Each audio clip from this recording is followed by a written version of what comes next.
Joni Mitchell never traced anyone else's path. She created her own universe, wrote her own rules, and tuned in only to sounds that genuinely stirred her. Here are the 8 groups she could keep watching endlessly. Let's run through them in reverse. At number 8 sits the Byrds. Back in 1967, someone from the Byrds stepped into a Florida coffee house and noticed a young Canadian artist performing original songs on guitar. David Crosby later said her performance completely floored him. He brought her into the Los Angeles scene, guided her first album, and helped unlock the doors that mattered most. That became the band's lasting contribution to Joni Mitchell, not merely their sound, but the gateway to an entirely new environment. She already grasped what Crosby had created with that group before their paths crossed. The Byrds were exploring territory few others in American music dared to touch with such certainty, blending folk traditions and Dylan material with electric textures and shimmering 12-string tones until it felt futuristic. Their song 8 Miles High emerged in 1966 like a message from another realm.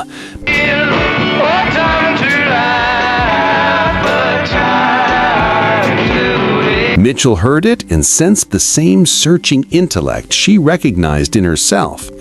They proved to her that experimentation and folk roots could coexist, that tradition didn't have to limit innovation. Crosby's layered harmonies, especially those bright interlocking vocal stacks, became a blueprint for how voices could function as structure rather than ornament. The influence wasn't one-sided. Her label leaned on Crosby's reputation when launching her debut because the Byrds had already earned credibility. That trust gave Mitchell the freedom to shape her music her way. Even though she disliked the arrangement, she always remembered who made the opportunity possible. At number 7 come the Everly Brothers.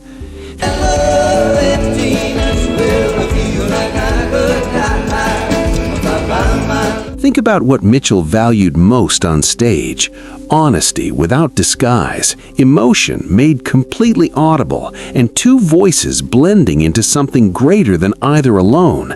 That perfectly describes the Everly Brothers. Don Everly and Phil Everly sang with such unity it felt like they shared a single nervous system. Their harmonies were so tightly fused that separating them almost felt unnatural. Mitchell remembered loving them as a teenager in Saskatchewan, dancing along whenever she had the chance. They embodied a quality she pursued her entire life: raw feeling delivered with precise control. Their recordings were also meticulously crafted, with every element serving a purpose and nothing left to chance. Mitchell approached her own production the same way, building arrangements from the inside outward so each instrument justified its place.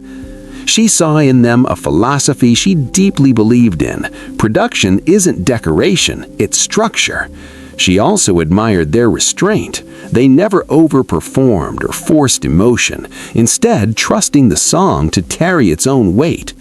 That sense of discipline and belief in simplicity shaped Mitchell's work for decades. Part of that lesson came from 2 brothers who had already discovered that sometimes less truly delivers more. But I liked the guitar part to that song, so anyway, it was very well received, much to my delight. At number 6 are the Beatles.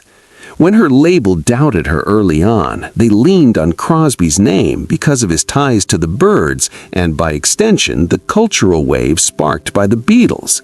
Mitchell understood that reasoning, even as it frustrated her. She also fully grasped what that band had achieved. She once said she liked them, which for her was thoughtful praise, meaning she respected their accomplishment. What she absorbed from the Beatles was a sense of permission to treat songs like literature, to stretch beyond genre limits, and to shape albums as unified artistic statements rather than collections of singles. Their influence touched nearly every songwriter of the late 1960s, whether openly acknowledged or not. Mitchell acknowledged it quietly by internalizing their ambition and then moving into creative spaces they hadn't explored. When she met John Lennon during his final year in Los Angeles, she even shared material from Chord and Spark with him. She took the foundation they built and expanded it into jazz textures, poetic writing, and deeper personal and social themes. The Beatles demonstrated that pop music could carry serious artistic weight, and she carried that idea even further. Mitchell went on to demonstrate just how much substance a record could hold before it transformed into something unclassifiable, something that lived outside genre, outside category, and beyond the pull of any single influence, even theirs. No, you're not the hurting kind. She says she loves you. Number 5 sits Steely Dan. She felt a surge of frustration when Steely Dan released Asia in 1977, and critics praised it as bold and unconventional. For years before that, Mitchell has already been exploring the same territory, using the same elite session players, the same jazz-leaning complexity, and the same resistance to easy labels. She admitted she never quite understood why Gaucho didn't receive the same level of acclaim, and there was a clear edge in her voice, the kind that comes from seeing your own groundwork applauded elsewhere. Still, her respect for them was genuine. She openly described Gaucho as a masterpiece and defended it when critics were dismissive. In their music, she heard the same principles she pursued herself: production in service of the song, arrangements that revealed more with each listen, and lyrics that trusted the listener's intelligence rather than simplifying the message. They shared a conviction that audiences should be stretched, not comforted.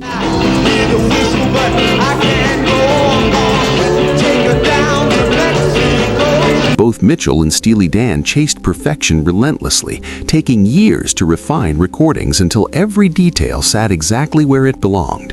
Their mutual dedication to craft over image and to sound as a final goal rather than a stepping stone to fame made them kindred spirits, even when the industry struggled to categorize either of them. That quiet connection across different styles and expectations carried meaning she rarely needed to spell out. At number 4 are the Rolling Stones.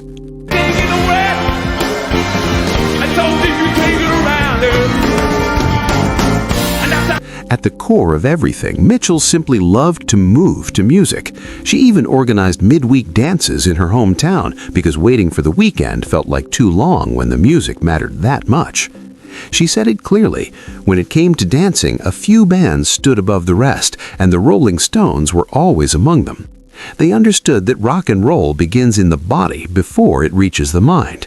On stage, Mick Jagger embodied something entirely different from folk or jazz, turning performance into a physical declaration of what music could be. Mitchell had little interest in music that lived only intellectually. She spoke often about her deep love for black musical traditions, and she saw the Rolling Stones as the British group that absorbed that influence with the most honesty, channeling American blues without imitation or apology. She also recognized in them the same resistance to control that defined her own career. They refused to make records on anyone else's terms, choosing their own direction regardless of commercial pressure. Watching the Rolling Stones operate with that level of confidence gave her part of the courage to do the same. At number 3 comes the band.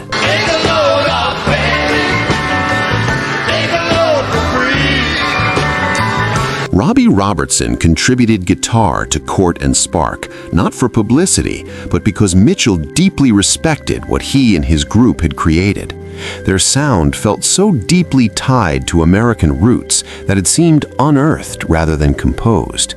The band made music that carried a clear sense of origin, weaving history into every note without drifting into nostalgia. Their work reflected an understanding of time that many of their contemporaries lacked, building something new from a deep awareness of what came before. That sense of depth drew Mitchell in. She consistently gravitated toward artists who understood their musical landscape and knew exactly where they stood within it. A lack of historical awareness was something she simply wouldn't tolerate. Robertson's guitar style also stood out to her for its restraint. He never overplayed or stepped forward unnecessarily, always choosing what best served the song. That same discipline mirrored her own instincts perfectly. The band also demonstrated how a group could function as a true collective, with no single voice overpowering the rest. Mitchell spent years searching for that exact dynamic in her own collaborations, eventually finding it with LA Express. At number 2 comes the LA Express. She once said she had spent 6 years looking for a band that truly energized her, and LA Express were the first whose internal chemistry was already strong enough for her to step into.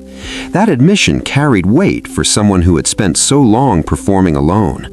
After years of working in isolation with just a guitar, she finally encountered a group that reshaped how she approached music entirely. LA Express brought a level of jazz rock sophistication that most early 1970s rock groups couldn't reach. They understood the demands of Mitchell's complex harmonies and complemented them instead of competing, uncovering dimensions in her songs that others had missed. Tom Scott had actively sought her out after hearing her work, struck by what he discovered. Their partnership led to Court and Spark, which became her biggest commercial success, though that outcome was almost secondary to the deeper artistic breakthrough they achieved together. More importantly, it produced a live record, Miles of Aisles, that captured what it felt like when Mitchell and a band she truly trusted were all operating at the same level simultaneously. She called it an almost euphoric feeling, a power she had to learn how to handle without losing herself inside it. She described it as almost like eating too much chocolate cake, overwhelming, giddy, too much of something wonderful. Finding that power required finding the right musicians, and LA Express gave her the fullest version of it she had ever known.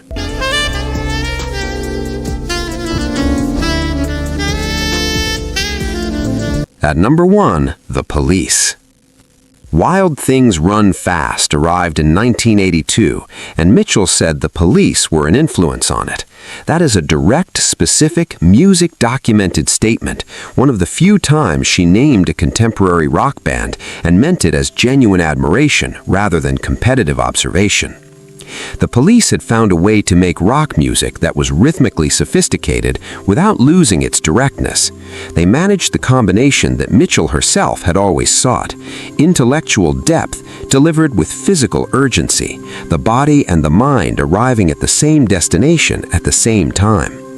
Sting's bass lines had a melodic intelligence that appealed directly to Mitchell's harmonic sensibility. Stuart Copeland's drumming was unlike anything in mainstream rock, precise, angular, rhythmically complex in ways that came from reggae rather than from the standard patterns dominating radio. No one's jamming that transmission. Andy Summers' guitar existed somewhere between texture and melody, never quite doing what you expected, always suggesting more than it stated. Together, they created a sound that was more than the sum of its parts, which was exactly the kind of collective achievement Mitchell most admired. She had spent the 1970s being told she was too complicated, too jazz-influenced, too difficult for a mainstream audience. The Police proved that a band could be all of those things and still fill arenas without compromising a single note. Watching them do it gave her a form of vindication that very little else in that period could match. They showed her the audience she had always believed existed for music that was genuinely sophisticated and genuinely felt at the same time, was real and large and waiting. 8 bands, a lifetime of listening that refused every boundary and obeyed every instinct. Joni Mitchell heard music the way she painted, with her whole self, missing nothing. Subscribe to the channel for more countdowns, and tell us in the comments which of these bands means the most to you.